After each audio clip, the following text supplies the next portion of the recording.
వేడి వేడి ఆలు పరోటా రెడీ అయింది. మీరు కూడా మీ టైం ఉన్నప్పుడు ఇలాంటివి చేసుకొని తినండి.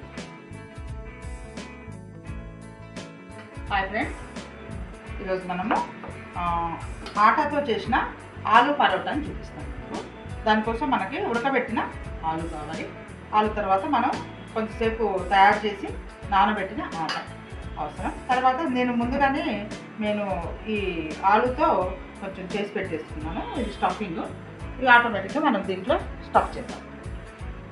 ఇప్పుడు మన కొంచెం రోటీ తీసుకొని చిన్నగా ఒక కప్పులాగా మనం దీన్ని తయారు చేసుకోవాలి.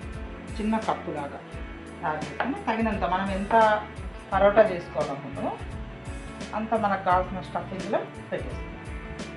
దీంట్లో వచ్చేసి స్టఫ్లో స్మాష్ చేసిన ఆలు, సాల్ట్, కొత్తిమీర, గ్రీన్ చిల్లీ, ఎల్లో రావడానికి కొంచెం టర్మరిక్ పౌడర్ వేసాం.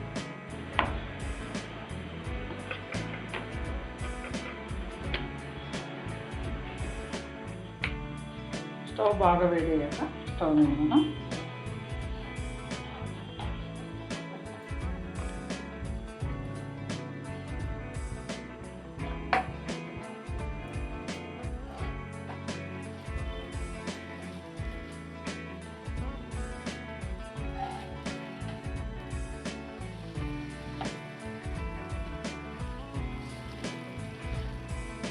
వేడి వేడి ఆలు పరోటా రెడీ అయింది.